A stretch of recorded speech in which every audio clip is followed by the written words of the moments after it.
Compañeros, buenas tardes. Hoy vamos a hablar acerca de ese tema de resolución de conflictos. Voy a tratar de hacer un abordaje muy sencillo porque este tema tiene muchas cosas de donde agarrarse. Entonces acá, primero que todo pido excusas por lo tarde que estoy subiendo este material, pero he tenido muchos problemas con el internet en mi casa, pensé que era la plataforma, pero es el internet de mi casa, entonces les pido excusas de antemano. Ya estoy tratando de solucionar ese conflicto, ¿vale? Entonces, bueno, muchachos, entonces empecemos hablando de cuáles son los objetivos de este cuento. Hay que entender que cuando nosotros hablamos de resolución de conflictos, primero tenemos que entender qué es un conflicto y por qué surgen estos conflictos, ¿no? Entonces, esta es una de las cosas que vamos a entender hoy. También otra de las cosas que vamos a trabajar hoy es acerca de un cuento que me parece bien interesante, que es la teoría de los juegos, que vamos a hablar básicamente de dos juegos, que son el dilema del prisionero y la guerra de los sexos, como una ayuda para solucionar conflictos. También vamos a desarrollar algunas habilidades para la resolución de los conflictos. Como estamos hablando básicamente de los conflictos que se están creando en el sector agrario o en el sector agrícola como tal, ustedes se dan cuenta que nosotros siempre hemos tratado como de hablar de una forma muy amplia. O sea, no estoy tratando de que ustedes tomen postura o que yo la tome en algún momento. Bueno, puede que sí la haga. Pero la idea es que ustedes entiendan que, que ese tipo de consideraciones éticas que uno hace al respecto de las situaciones que suceden con las ruralidades son bien complejas. ¿Cierto? Empezando desde simplemente los problemas que surgen por las apropiaciones de las tierras, que grandes terratenientes desplazan a los agricultores, a los pequeños productores, mandándoles inclusive a la fuerza pública para que los desalojen, ¿no? Bueno, ustedes ya conocen muchos casos de esos que no vale la pena mencionar ahora. Les quiero mostrar un pequeño videito, que ahí está la dirección, entonces como para que empecemos como a hablar un poquito de este cuento de los conflictos, que los van a darse cuenta ustedes que los conflictos surgen en muchas circunstancias.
Vieron acá una interesante historia donde esos dos animalitos al final fueron mucho más inteligentes que esos fortachones que estaban antes, ¿no?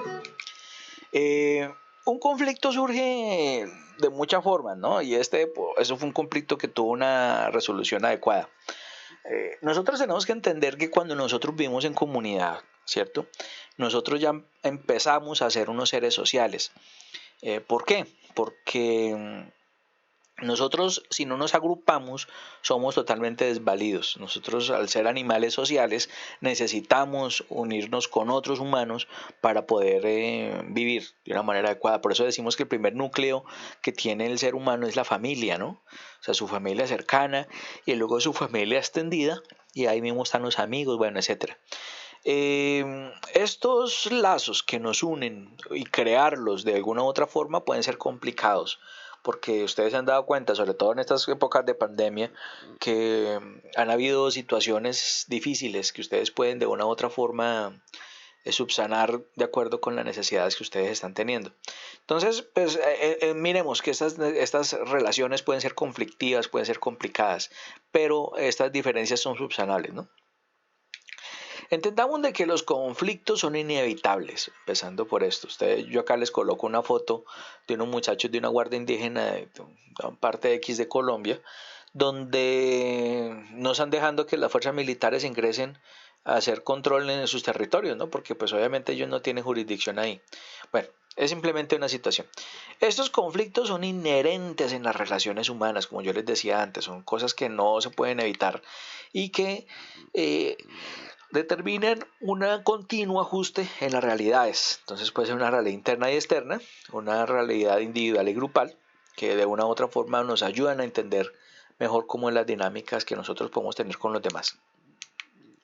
Un conflicto en realidad es una situación en la que dos o más personas siguen objetivos, intereses, valores o propósitos diferentes. En realidad podemos decir que muchas de estas perspectivas o las opiniones que tienen estas dos personas pueden ser contradictorias y no pueden ser reconciliadas. Esto es lo que hablamos de un conflicto. Las razones por las cuales surgen un conflicto son muchas. Yo acá estoy colocando muchas que de pronto pueden ser diferentes, no los voy a leer porque no es necesario. Y hay que entender que todas estas razones surgen por las formas en cómo nos estamos relacionando con los demás. Entonces estos conflictos pueden ser de dos tipos: constructivos, ¿cierto?, que conducen a la resolución de los problemas, al crecimiento, a la cooperación, una cantidad de cosas, y destructivos, que pueden también aumentar lo contrario de los demás, o sea, aumentar y agudizar las diferencias, disminuir la comunicación, conduce a comportamientos irresponsables o dañinos, bueno, etcétera. Entonces los conflictos, como les digo yo, son situaciones en las que las personas piensan y ven las cosas de manera diferente. Entonces, esto para que ustedes lo entiendan de esa forma. La mediación para un conflicto puede ser de dos formas. Una que puede ser integral o colaborativa.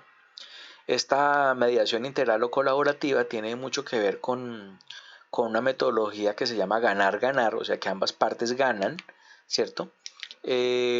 Aquí ambos tienen que llegar con más de lo que llegaron. Acá nos interesa tener buenos resultados, ¿no? Entonces acá hay que cooperar, hay que compartir información, bueno, otra cantidad de cosas. Y también está la no colaborativa, donde uno gana y el otro pierde.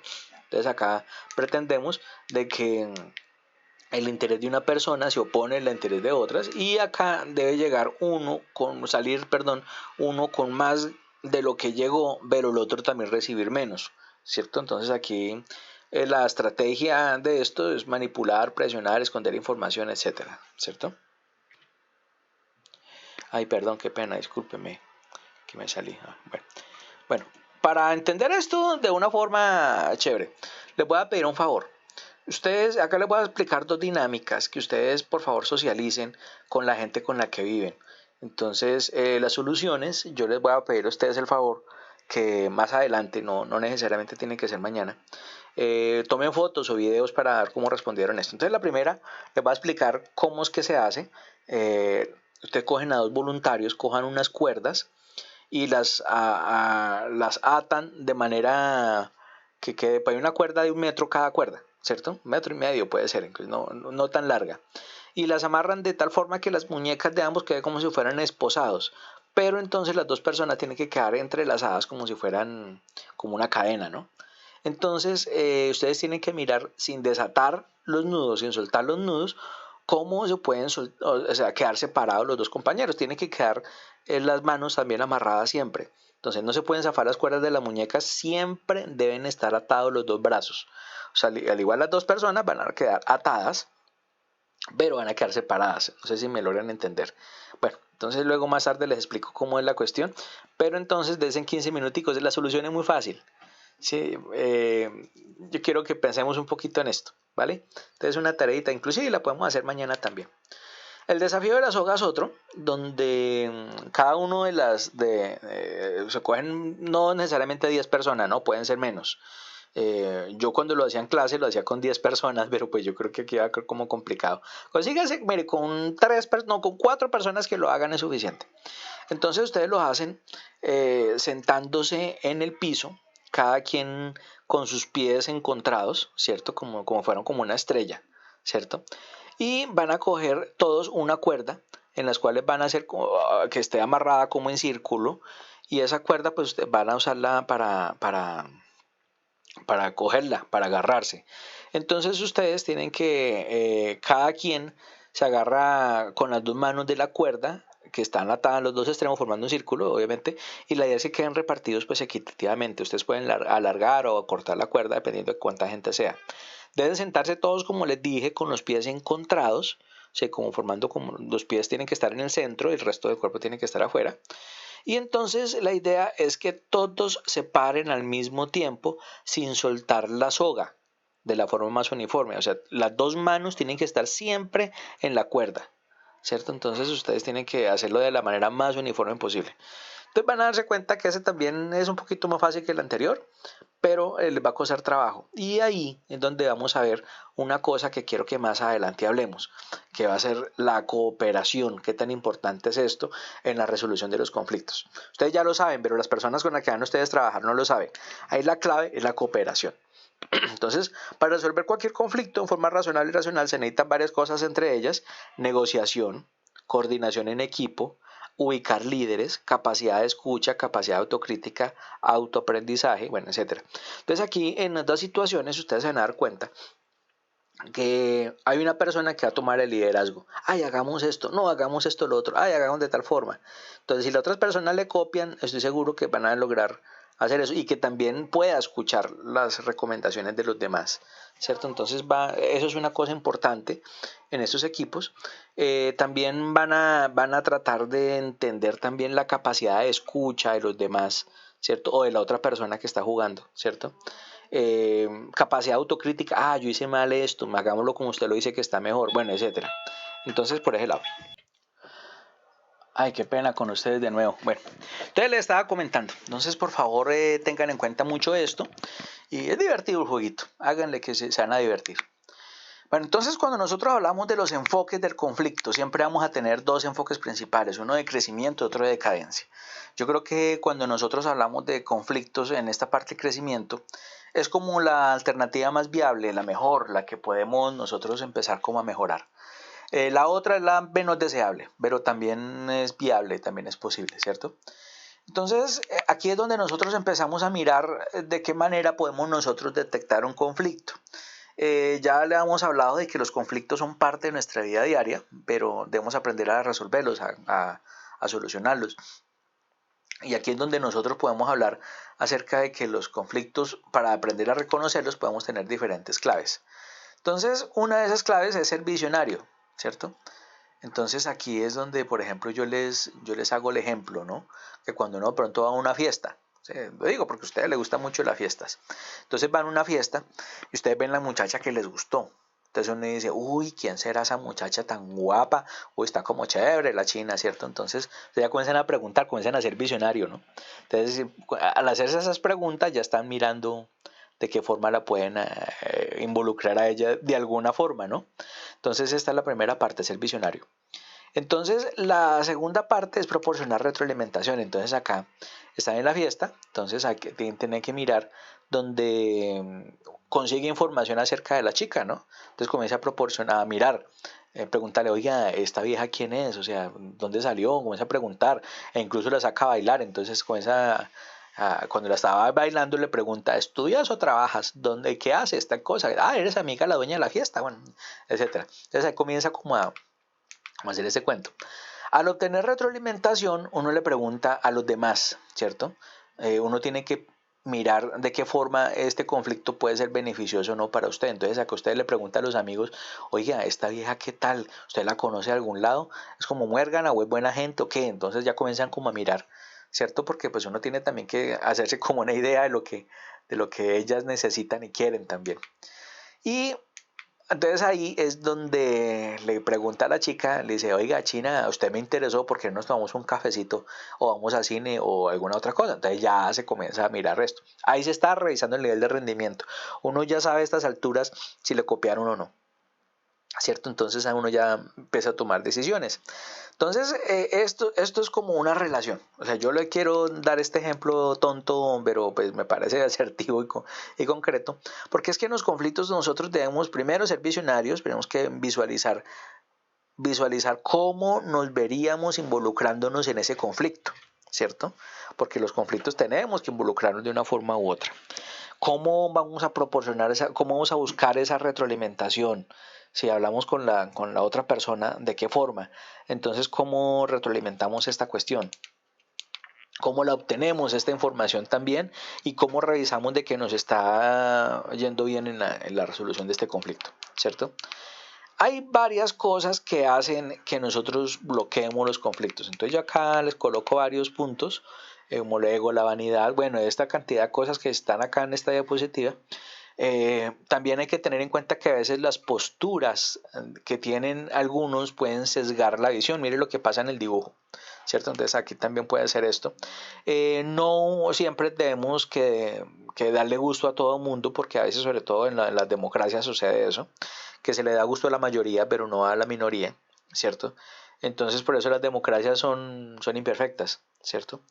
A veces el hecho, por ejemplo, sucede mucho en los debates, por ejemplo, que alguien por sostener una postura la defiende acérrimamente, a veces sin argumentos. Mire, por ejemplo, lo que pasa ahorita en el gobierno y quienes defienden al gran colombiano de una forma tan acérrima y pertinaz, desconociendo toda esa cantidad de pruebas y de indicaciones que existen de sus malos actuares, ¿cierto?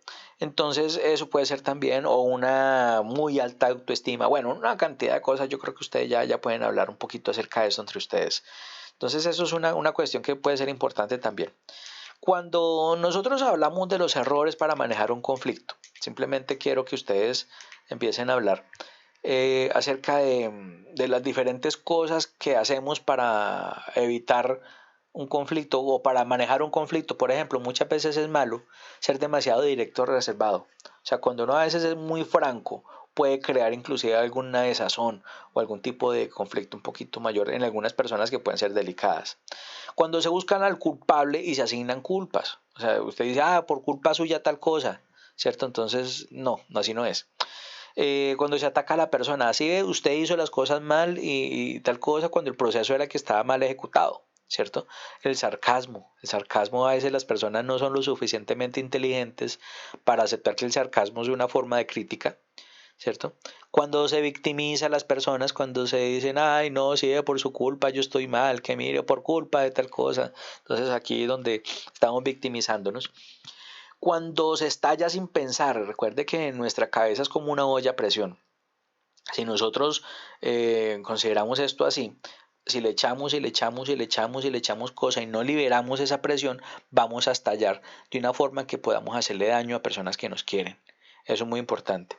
La otra es que los conflictos no se deben manejar de forma emocional, porque de una u otra forma puede ser conflictiva la situación, ¿no?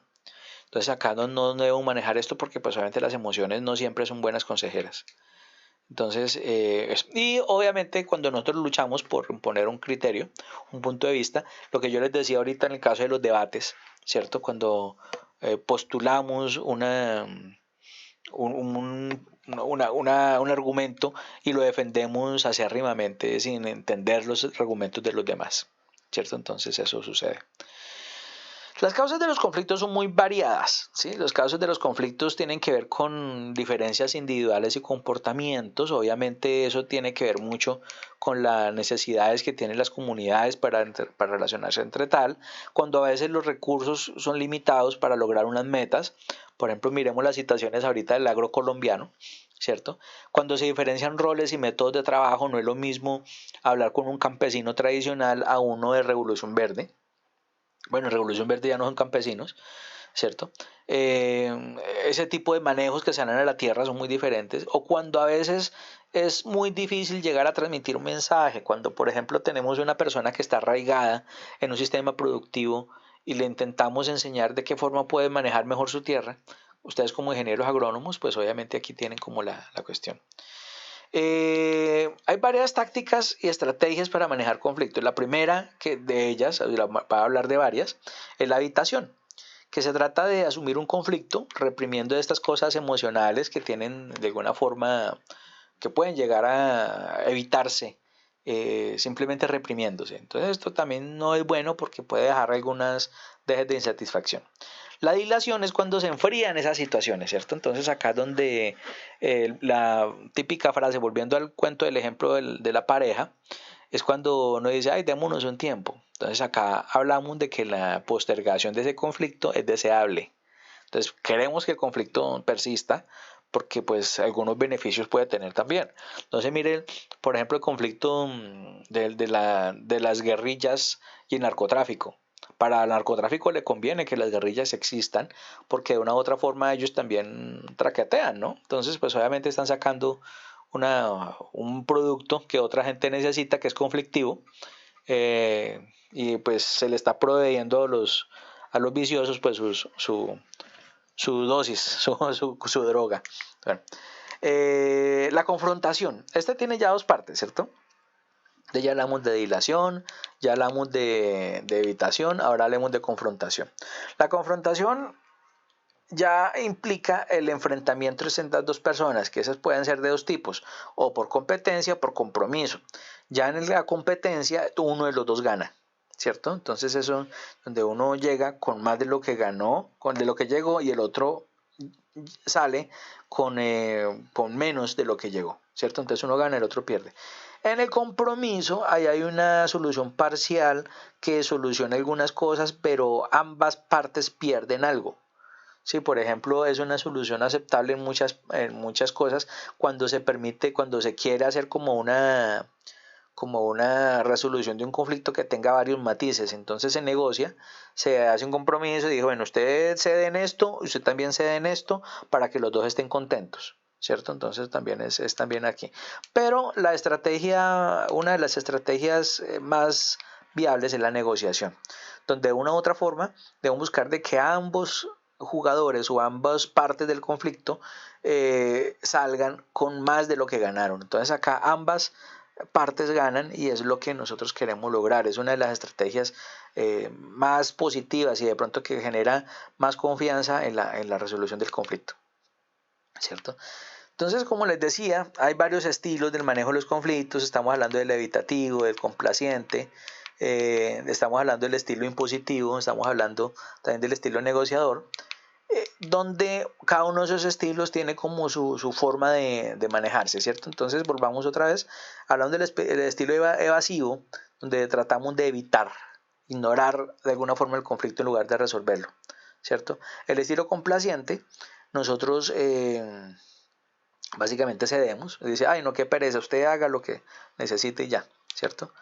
Y el impositivo tratamos de imponer las cosas, siempre por una forma agresiva para hacer lo que uno quiere. Y el negociador, obviamente tratamos de resolver el conflicto mediante concesiones bueno, yo doy esto, usted me da aquello, luego yo doy esto, bueno, estamos negociando. Entonces, y por último, el estilo negociador, perdón, el colaborador. Acá es donde ambos ganan, ¿no? Entonces, más o menos para que ustedes vean como los diferentes enfoques que se le puede hacer a la negociación. Entonces les vamos a dar un pequeño video que habla precisamente sobre estos temas para que ustedes lo vean. Es un video muy bueno de una universidad española donde ustedes van a entender de otra forma este asunto.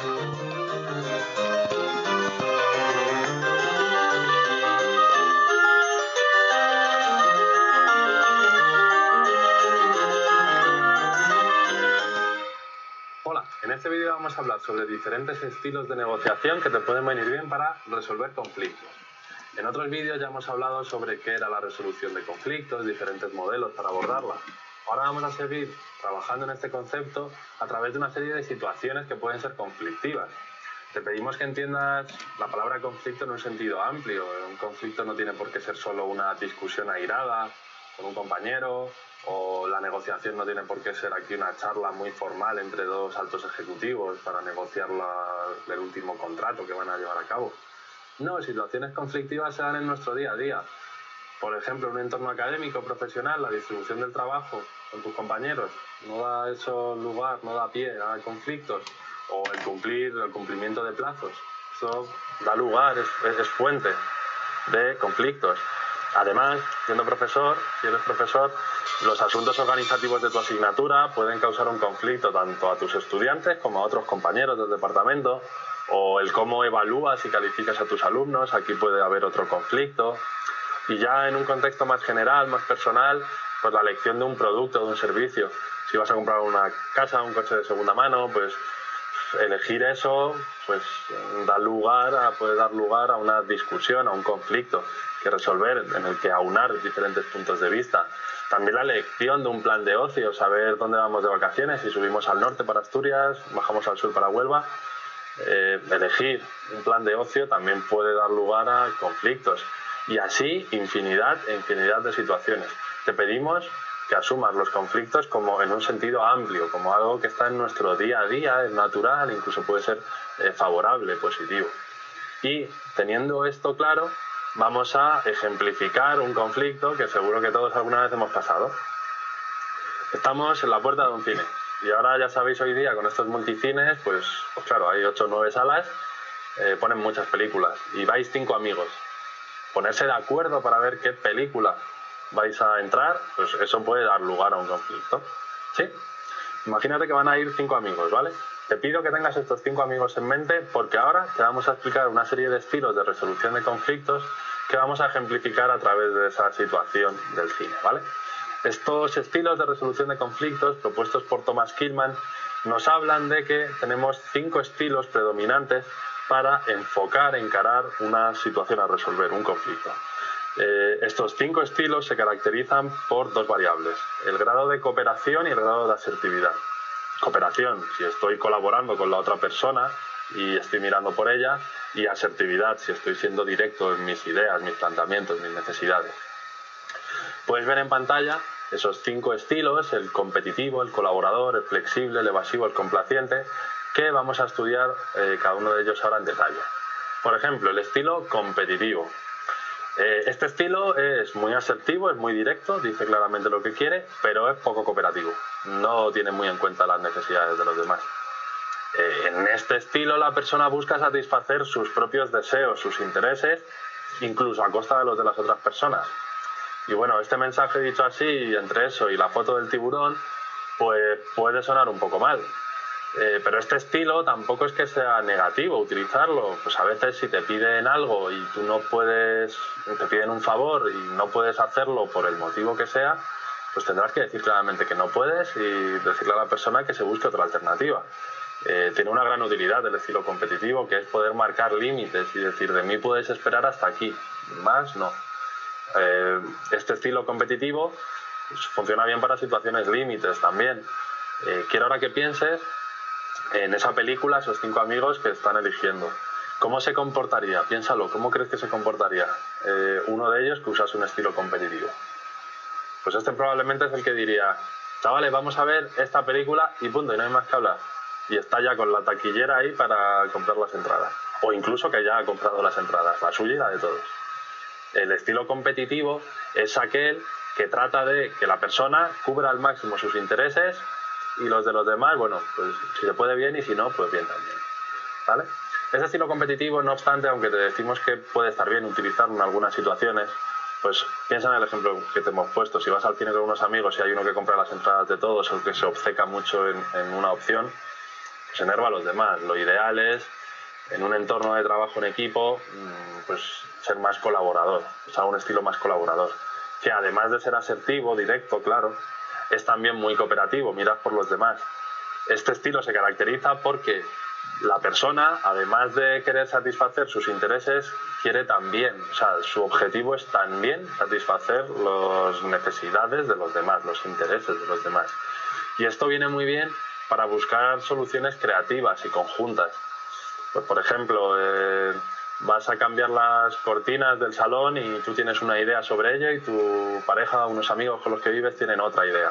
Pues al fin y al cabo, poder hablar sobre ello os puede ayudar a llegar a unas cortinas que sean incluso más bonitas, que os gusten más de las que inicialmente habíais pensado. Lo bueno del estilo colaborador es que al aunar muchos puntos de vista y si ninguno se casa con su propio punto de vista, se puede llegar a construir más. Al fin y al cabo, piensa una vez más en este ejemplo del cine.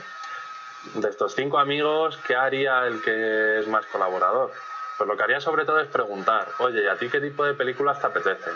Me apetece una de acción. ¿Y por qué quieres una de acción? ¿De qué estilo? ¿Qué actores te gustan? Empezaría a preguntar y tratar de llegar a una película que gustase a todos. Y a lo mejor caen en que justo al cine que han ido no dan la película que más les gustaría a todos y se mueven a otro cine y ahí tienen otra película que les va a gustar a todos.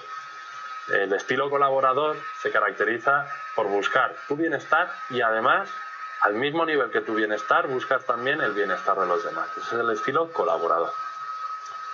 Además, otro estilo que puedes ver, que puedes usar para resolver tus conflictos es el estilo flexible.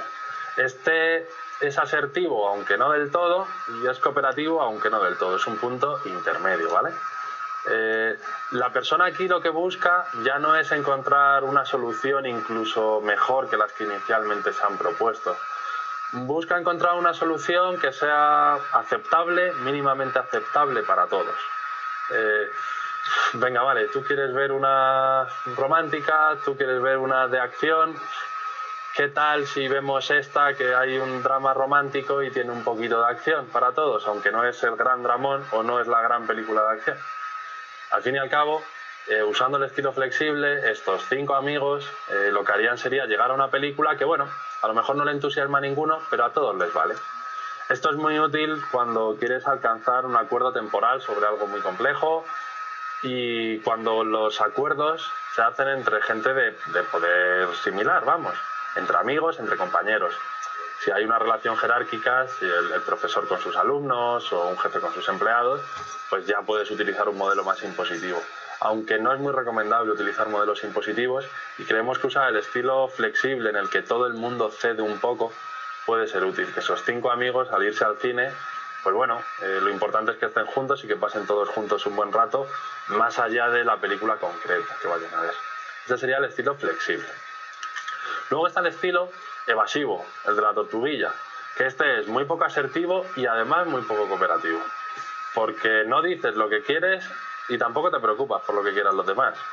Aquí la persona directamente evita encontrar una solución, ni para sí ni para otros.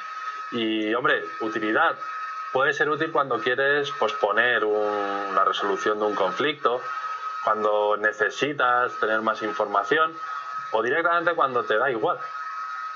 Esa es la frase que diría nuestro amigo del cine que usa el estilo evasivo. ¿Qué película quieres ver? Me da igual. Para mí es un asunto trivial. Yo quiero estar un rato con vosotros. Me gustan las pelis de tiros, me gustan las pelis de llorar, me gustan las pelis de risa. Lo que quieras.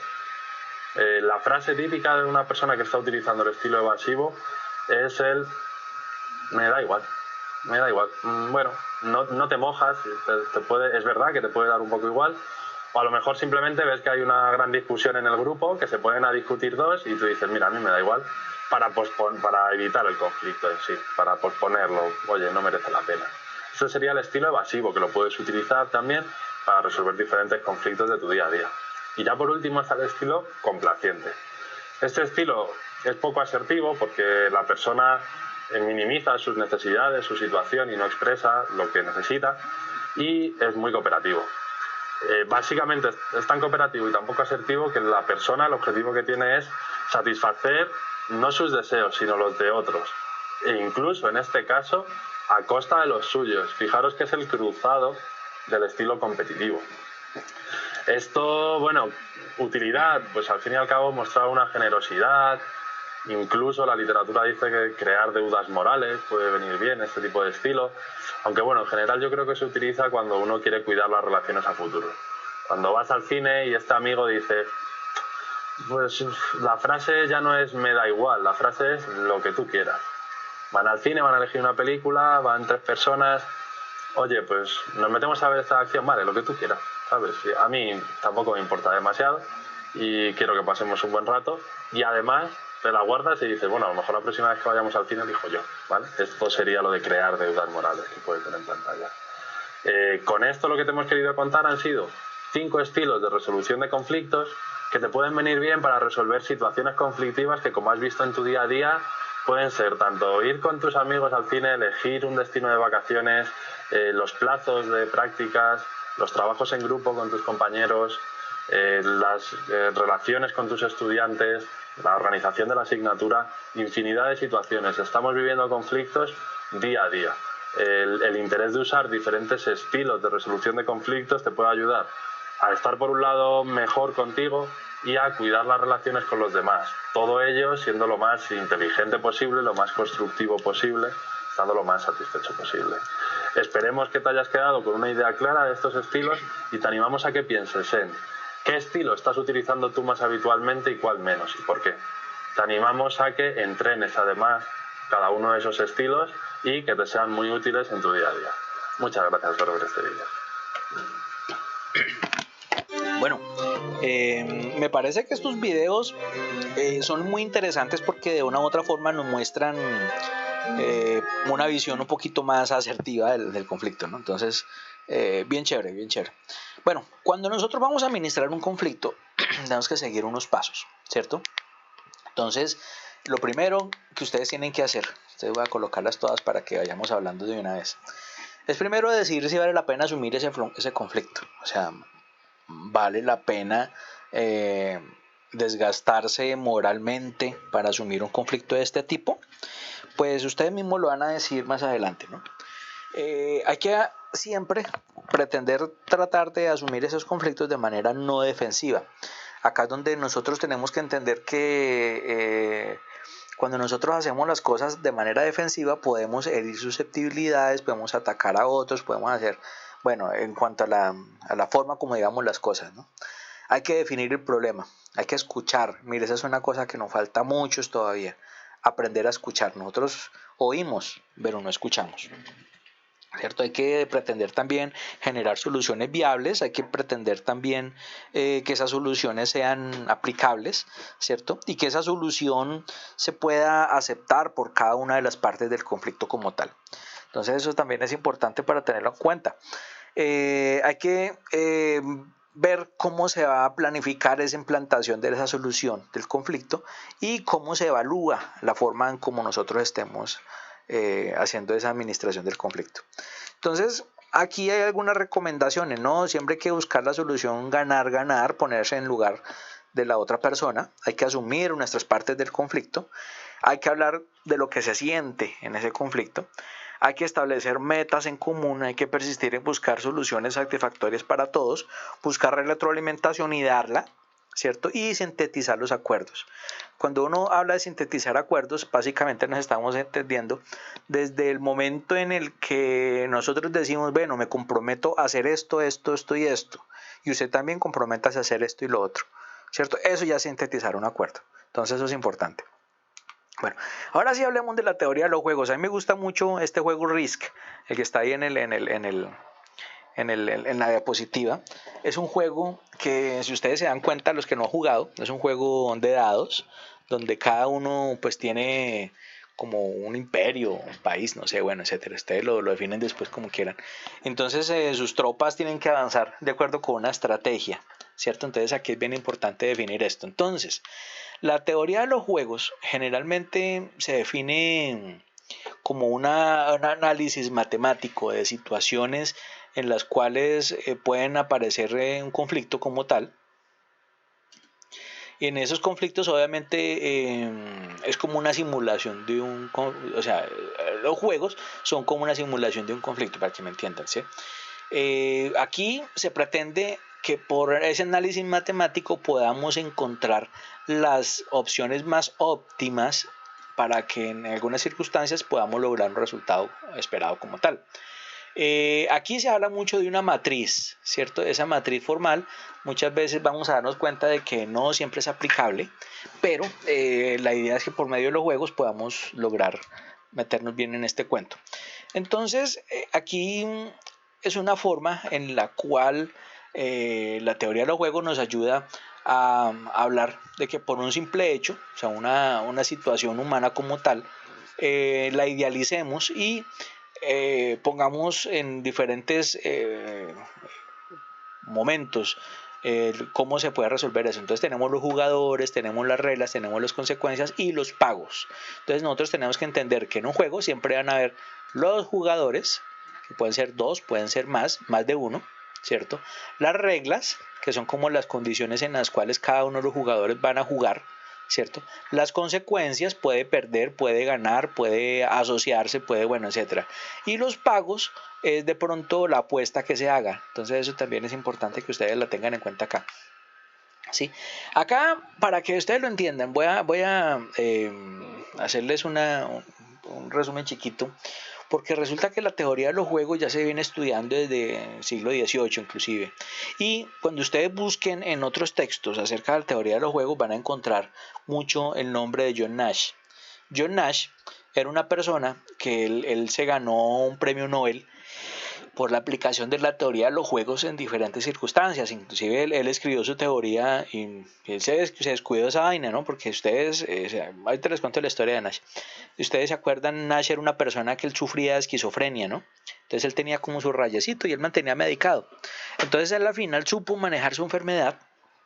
Su esposa lo ayudó muchísimo, pero el hombre tenía su problema médico, ¿no? Entonces él tenía que mantener medicado. Y esa misma esquizofrenia hizo que él le ayudara como a ganar una gran cantidad de representación en muchas circunstancias importantes. Se dice que la teoría de los juegos llegó a su punto más alto con la teoría de Nash, ¿cierto? Nash era tan metódico y como tan dado a este tipo de cosas que su tesis de doctorado inicialmente consistía en evaluar cuál es el patrón de movimiento de una paloma en un parque. Sí, entonces él describió que era al azar, pero bueno, él describió una cantidad de fórmulas matemáticas en esto. Era una persona muy interesante. Como recomendación, les dejo la película, más adelante les dejo el link para que ustedes puedan verla. La película de John Nash, que se llama Una mente brillante, con Russell Crowe, que es una película que inclusive ganó Oscars. Es una película muy buena, tiene de todo, tiene acción, tiene drama, tiene cosas, es muy bacana. Yo se la recomiendo mucho, mucho, mucho. Es una película muy, muy buena, muy bien actuada, tiene una fotografía impecable. Bueno, es una trama también muy bien manejada. Aparte de eso, es una muy buena película para ver en familia, ¿cierto? Entonces, hay una cosa que me parece bien interesante, ahora, volviendo otra vez al tema de Nash, ¿cierto? ¿Por qué? Porque Nash plantea los juegos como una modelación de una situación conflictiva, ¿cierto? Estas modelaciones conflictivas, de una u otra forma, las vamos a idealizar, ¿cierto? Que pues para que podamos, por medio de analizar los comportamientos estratégicos de los jugadores, aparte de eso también de comprender qué sucede cuando las personas se relacionan entre sí, buscar solución a conflictos por medio de este juego. Entonces acá hay dos cosas importantes. Por ejemplo, que el conflicto y el juego siempre se caracteriza por tres elementos primordiales, ¿cierto? El primero son las partes interesadas, que en este momento serían todos los jugadores, ¿cierto? Entonces acá estamos viendo como la analogía entre ambos, ¿no? Tenemos las decisiones posibles. Sí, ahí está mal escrito, discúlpeme. O las estrategias. Y los intereses de las partes, que de una u otra forma pueden significar el pago. Bueno, discúlpeme que estaba corrigiendo. Bueno, entonces le estaba yo comentando. Entonces los tres elementos de los juegos ya las tienen ustedes acá. Y entonces aquí ustedes pueden darse cuenta como esa analogía que existe entre un conflicto y un juego, ¿no? Y acá nos ayuda a apoyar la tesis de que un juego es un conflicto idealizado. Entonces, hay muchas cosas muy interesantes. Entonces, por ejemplo, cuando nosotros hablamos de juegos cooperativos y de juegos no cooperativos, entonces acá podemos mirar de una forma muy asertiva cómo, por ejemplo, ustedes pueden empezar a hablar de estos juegos en los cuales pueden haber transferencia de utilidad, se puede negociar el resultado, se pueden formar coaliciones y los jugadores pueden actuar entre sí. Yo creo que ustedes ya conocen varios juegos en que puedan pasar este tipo de cosas. Miren, por ejemplo, el Tío Rico, el Monopolio, el Risk, entre otros, ¿cierto? Y los juegos no cooperativos son aquellos en que no hay transferencia de utilidad. Esta es la importancia de acá. Entonces no pueden llegar a acuerdos previos, son juegos bipersonales, solamente uno de dos jugadores siempre. Puede ser simétricos, donde la ganancia del jugador implica la igual cantidad perdida para el otro, o el asimétrico, donde la ganancia puede aumentar o disminuir en función de las decisiones de cada jugador, por ejemplo, como el ajedrez. Este es uno de asimétrico, y simétricos puede ser, por ejemplo, el fútbol, ¿cierto? Donde de una u otra forma el que más gana es el que más goles mete, ¿cierto? Eso es con lo que estoy tratando de explicar acá. Antes de hablar de la guerra de los sexos, quiero que ustedes empiecen a mirar de pronto qué situaciones conflictivas tienen en su vida diaria. Muchos de ustedes inclusive han hecho juegos sin pensar para poder tomar alguna decisión. Entonces comienzan a, por ejemplo, Caricello, por ejemplo, ¿cierto? Entonces van pensando en qué forma ustedes pueden solucionar conflictos de esta forma. La guerra de los sexos es un juego que no tiene repetición, es no cooperativo, es asimétrico. El interés, o sea, la preferencia de uno se opone al interés de otro. Cada jugador escoge su estrategia, hay un orden de preferencias, debe garantizarse el mínimo beneficio. Las estrategias son intercambiables. Y aquí el problema es que los jugadores tienen posiciones diferentes y no se ponen de acuerdo. Entonces hay un problema en la coordinación. La solución es coincidir en la elección a través de una matriz de pagos. Entonces el juego se llama así primordialmente porque se da uno cuenta de que muchas veces en las relaciones humanas, los hombres y las mujeres tienen pensamientos muy diferentes. Eso se apoya mucho en la tesis que los hemisferios cerebrales que manejan los hombres y las mujeres son diferentes. Bueno, eso está demostrado científicamente. Incluso no está mal visto que se hable de la diferencia entre hombres y mujeres. Yo siempre he defendido esta diferencia. Yo siempre he dicho que los hombres y las mujeres nunca van a llegar a ser iguales, ¿cierto? Pero sí tenemos los mismos derechos. Eso es otra cosa muy diferente. Para mí, qué tan maluco andar con una pareja que sea igualita a mí. Eso para mí es absurdo. Yo soy de una persona psicorrígida, de pronto cansona, medio necia, no de otras cosas. Encontrarme con una persona igual a yo, qué pereza, en serio.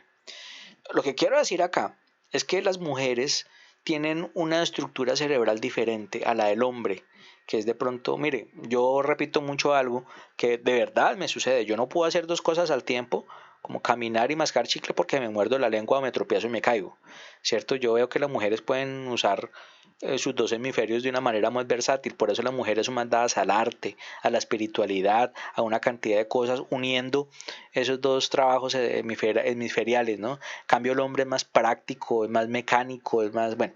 También tenemos herramientas de un lado y del otro, ¿no?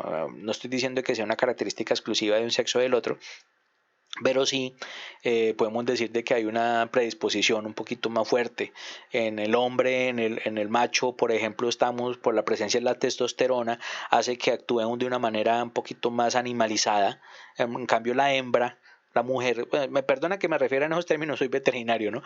Entonces la mujer en este caso va a tener una postura más sosegada, más analítica, ¿cierto? Entonces acá tenemos que empezar a mirar ese tipo de situaciones. Entonces no somos iguales, ¿cierto? Desde la filosofía ni desde la moral somos iguales, pero tenemos los mismos derechos, ¿cierto? Entonces aquí es importante entender eso. Entonces, la conflicto, ¿cuál va a ser? Acá decimos de que el conflicto es dónde vamos a ir el fin de semana.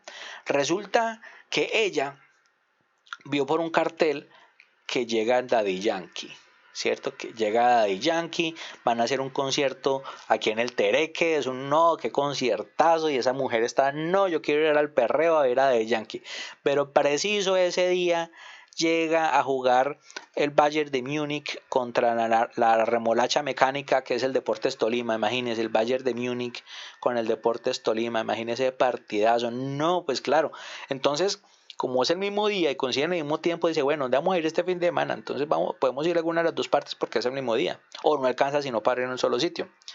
Entonces, él le pide a ella que hagan, o ella al revés, también le dicen, en este caso él le pide a ella, que hagan como una lista de 4 cosas que para ellos son muy importantes. Entonces, si ustedes se dan cuenta, yo acá estoy colocando lo que para ellos es lo más importante, para él y para ella. Entonces, en este momento es que los dos vayan a fútbol porque es la pasión de él.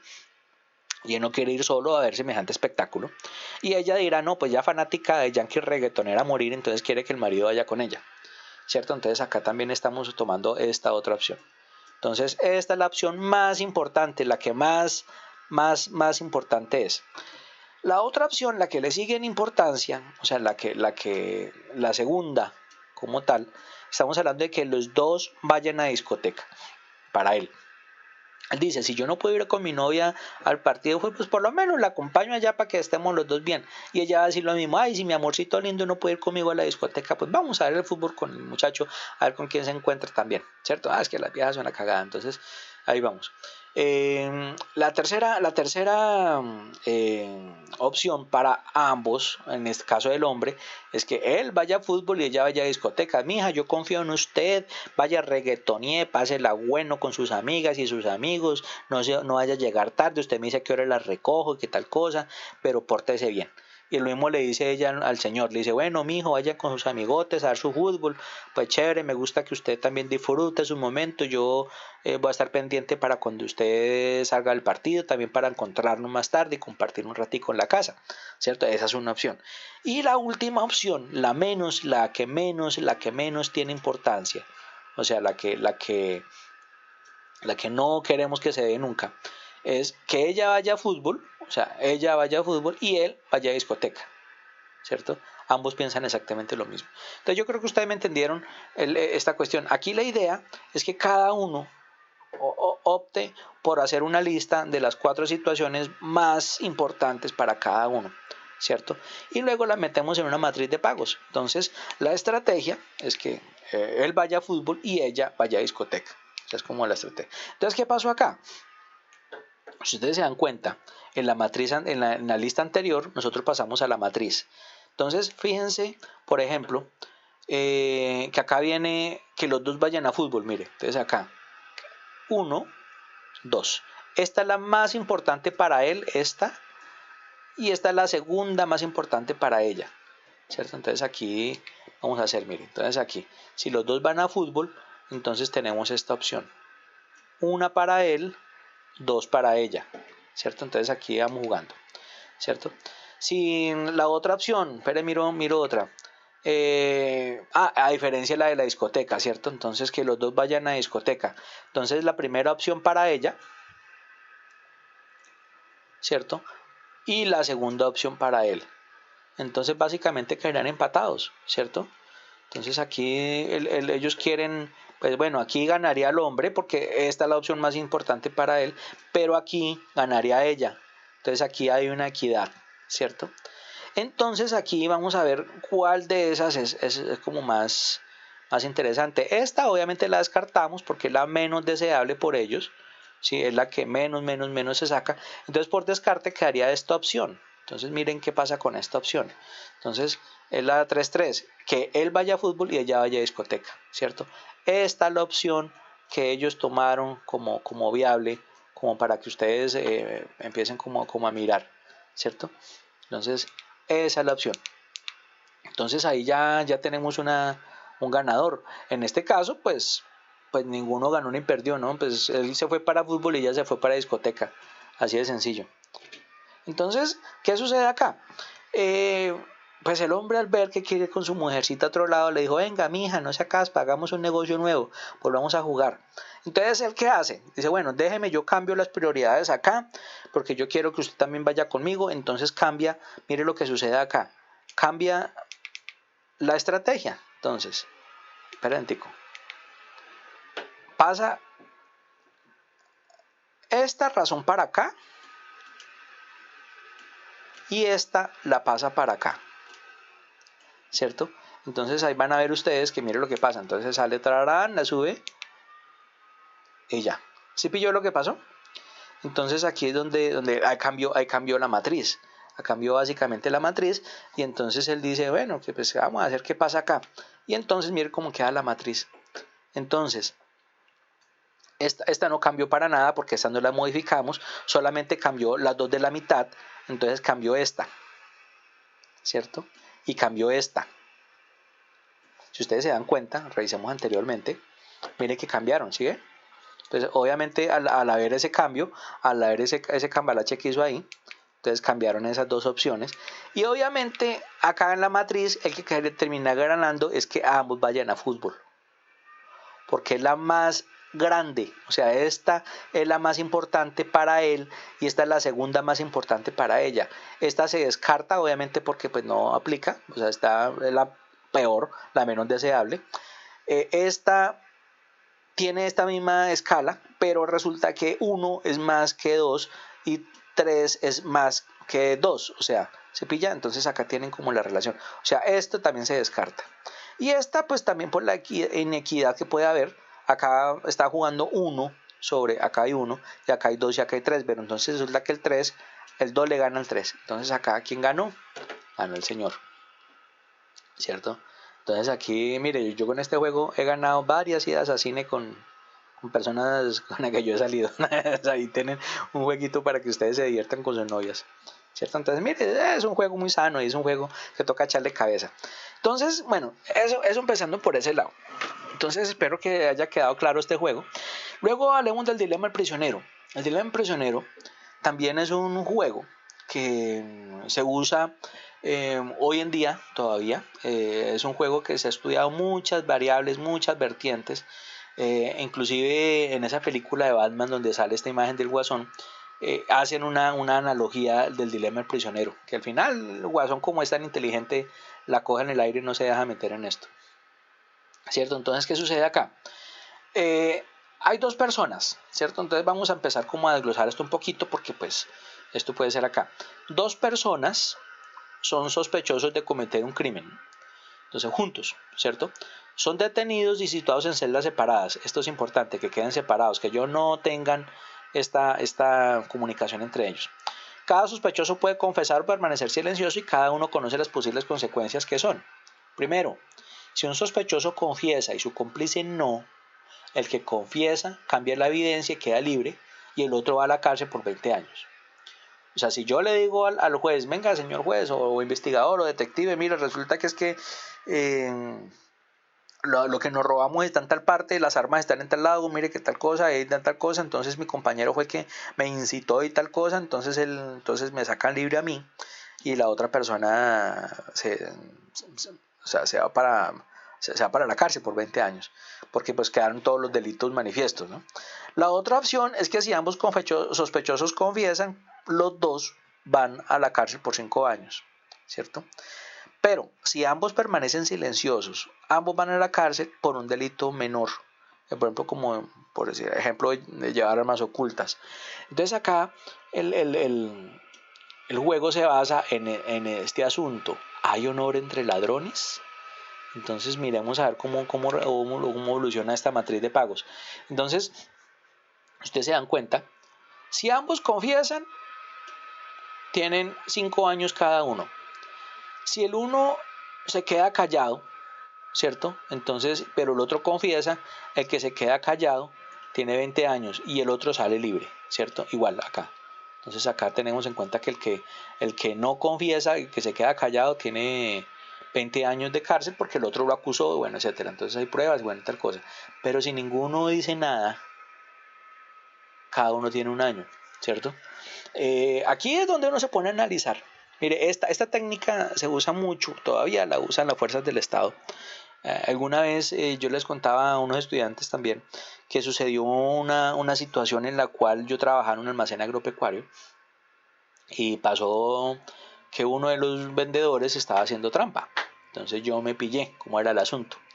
Entonces pues como yo estaba a cargo de esas personas y yo no quería confrontarlo directamente porque pues era una persona muy conflictiva, entonces a él y al compinche de él lo separamos y con el jefe, con el dueño del almacén hicimos este experimento. Exactamente así. Dijimos, bueno, hermano, mire qué pena, usted ya está pillado, nosotros ya sabemos que usted tal cosa, díganos dónde están los comprobantes de eso, porque las cámaras lo muestran a usted haciendo esto, esto y esto. Mire que su compañero tan, tan, tan, y que sabe tan bien y que tal cosa. Bueno, así ambas personas estuvieron confesando, cantaron como pajaritos y obviamente fueron echados de la empresa y tienen una sanción penal. Ellos fueron demandados penalmente por la empresa donde yo trabajaba. Entonces miren que eso también puede ayudar también inclusive a estos. Eso son cosas muy interesantes que pueden suceder acá. Bueno, les voy a colocar otro videito, también me parece muy interesante para que ustedes lo aprendan sobre ese tipo de cosas también.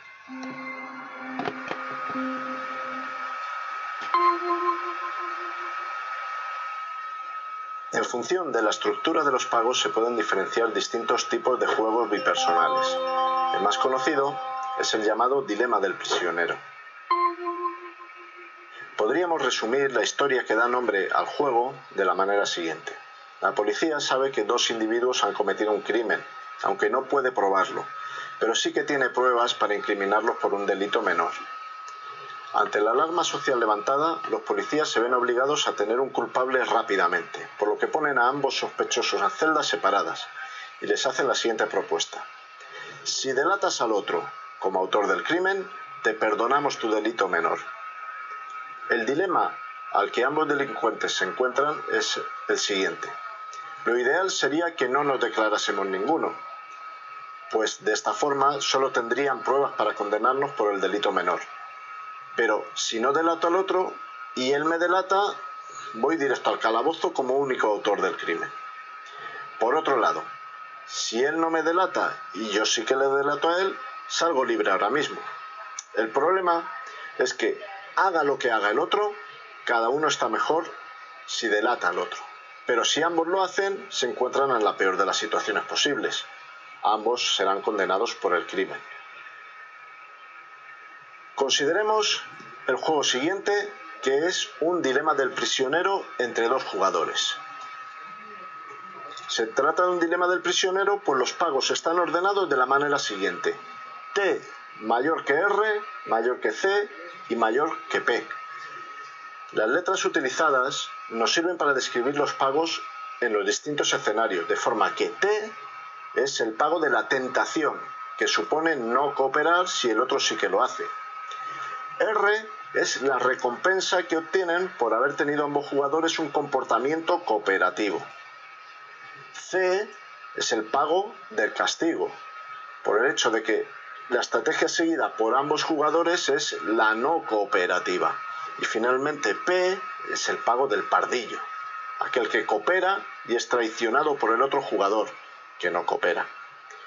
En muchas ocasiones se impone un requisito adicional a la matriz de pagos del dilema del prisionero, que es que P más T ha de ser menor que 2R. Es decir, que la suma de los pagos que obtienen ambos jugadores en una situación en la que uno coopera y el otro no lo hace, ha de ser menor que el pago que obtienen ambos en conjunto cooperando. Este requisito implica que los jugadores no pueden obtener un pago superior al correspondiente a una situación cooperativa, llegando, por ejemplo, a un acuerdo en el que uno coopera y el otro no, y después se reparten el pago conjunto. En un dilema del prisionero, ambos jugadores tienen una estrategia dominante. En efecto, independientemente de la estrategia que siga el otro jugador, la estrategia óptima para cada uno de ellos es la de no cooperar. Un ejemplo numérico del dilema del prisionero podría ser el siguiente, en el que hemos calculado el equilibrio de Nash al seleccionar la mejor estrategia de cada jugador dada la del otro. El equilibrio de Nash, que surge, por tanto, como se puede apreciar, es el de la mutua defección, el de que nadie coopera. Al tratarse de un equilibrio de Nash en estrategias dominantes, además, es imposible que surja ningún otro equilibrio de Nash en estrategias mixtas. El dilema se plantea, por consiguiente, debido a que si ambos cooperasen, se encontrarían en la mejor situación colectiva, pero existe el miedo a adoptar una estrategia cooperativa y obtener el pago como consecuencia de la traición del otro, si es que este no actúa de la misma manera. El equilibrio de Nash, fruto de la estrategia no cooperativa de ambos jugadores, es ineficiente en el sentido de Pareto, pues el pago C es menor que el pago R, y ambos jugadores podrían mejorar por tanto su situación. En efecto, se podría producir una mejora paretiana si ambos individuos decidiesen variar su estrategia y cooperasen. Sin embargo, tratándose de un equilibrio de Nash, ninguno tiene incentivos individualmente, y esa es la palabra clave, individualmente, para realizar dicho cambio, puesto que C es mayor que P. Otro juego muy conocido es el juego del gallina. La historia que da nombre al juego del gallina es la siguiente. Dos muchachos participan en un juego bastante irresponsable, consistente en conducir un coche hacia un barranco. O uno hacia el otro, da igual. Quien gana es el último que desvíe su dirección para evitar la catástrofe. El otro, es decir, el primero que decide dar el volantazo, es considerado un cobarde, un gallina. Obviamente, el peor pago resulta del hecho de que ninguno quiera ser considerado un gallina y ambos se caen por el barranco o chocan frontalmente. El mejor pago conjunto procede de que ambos desvíen su dirección simultáneamente y ninguno será considerado en ese caso un cobarde. En este juego, la mutua defección, es decir, la ausencia total de cooperación, proporciona peor pago que la cooperación unilateral. Podríamos interpretar este juego como una situación en la que cada individuo puede producir por separado una renta que beneficiará a ambos, incurriendo para ello en un coste. Aunque la mutua cooperación es la meta clara tanto para el dilema del prisionero como para el juego de coordinación, esto no necesariamente se cumple para el juego del gallina. Si una persona puede producir ese beneficio común, no tiene ningún sentido que el otro duplique los esfuerzos. En efecto, los equilibrios de Nash en estrategias puras se producen en las situaciones en las que uno coopera y el otro no, llevando a una situación que no es la óptima desde el punto de vista de considerar los pagos de los dos jugadores en su conjunto. Un ejemplo del juego del gallina es este, donde entenderíamos por cooperar el hecho de desviar su dirección y por no cooperar el de no hacerlo. Los equilibrios de Nash de este juego del gallina serían las combinaciones de estrategias NC-C, es decir, no cooperar, cooperar, y CNC, cooperar, no cooperar, como podemos comprobar en la matriz de pagos.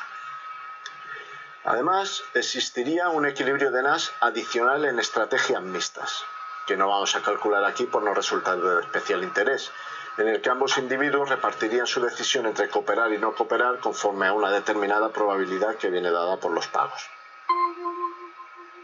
Otro juego bastante conocido es el de la batalla de los sexos.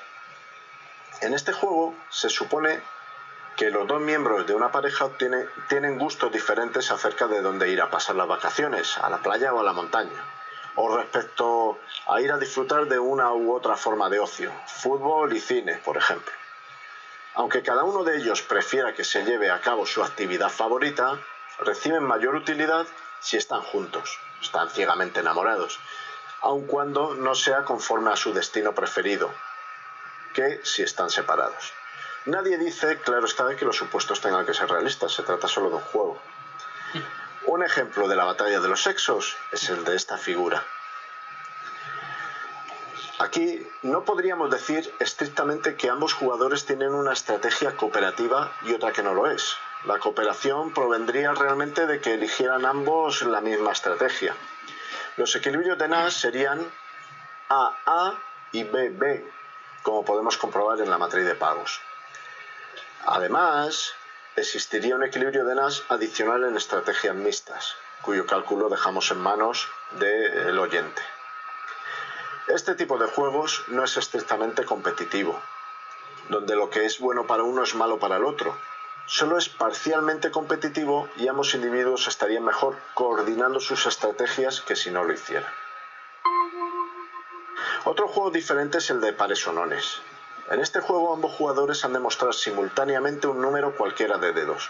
Si la suma de los dedos mostrados por los dos jugadores es un número par, lo que ocurrirá si ambos sacan un número par o ambos sacan un número impar, el jugador número 2 ha de dar 1 euro al jugador número 1. Si la suma es impar, es decir, cuando las elecciones de uno y otro jugador difieren, es el jugador número 1 quien le debe dar 1 euro al jugador número 2. Aunque lo hayamos formulado de esta manera, en la que el resultado depende de la suerte, la estructura de este juego podría definirse igualmente si las decisiones de uno y otro jugador fuesen concienzudamente meditadas. La representación en forma matricial de este juego sería esta que vemos aquí. En este caso, como se puede apreciar, no surge ningún equilibrio de Nash en estrategias puras, aunque sí que hay un equilibrio de Nash en estrategias mixtas, en el que ambos jugadores sacan pares y nones con una probabilidad de 1/2. Finalmente, vamos a considerar el juego del seguro. En este juego, dos individuos tienen, por ejemplo, que remar un bote para poder llegar a tierra. Si ambos eligen remar, se reparte el esfuerzo y moverán con éxito el bote. Sin embargo, si uno no lo hace, el individuo que reme acumulará mayor peso y todo el esfuerzo recaerá únicamente sobre él. Por lo tanto, el juego del seguro presenta dos equilibrios de Nash. La cooperación mutua, CC, que da lugar a un equilibrio óptimo, y la deserción mutua, DD, que es un equilibrio ineficiente, en el que ninguno rema. Como fácilmente se puede calcular, este juego cuenta con dos equilibrios de Nash en estrategias puras, aquel en el que ambos cooperan y el resultante de que ninguno de ellos lo haga.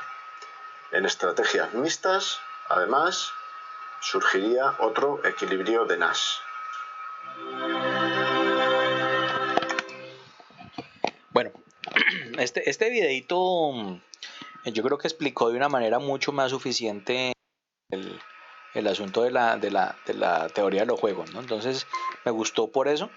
Y básicamente lo que yo quiero es que ustedes entiendan de que la teoría de los juegos es como una forma de tantas. Mire, ahí este señor explicó 3 juegos más. Yo solamente les expliqué 2. Hay muchísimos más juegos. Hay libros enteros escritos sobre ese tema. Entonces, simplemente me quiero ya agradecerles por haberme escuchado. Por favor, discúlpenme por haberles subido tan tarde el material. Espero les guste. Por favor, espero también comentarios al respecto. Muchachos, nos vemos. Muchísimas gracias por escucharme.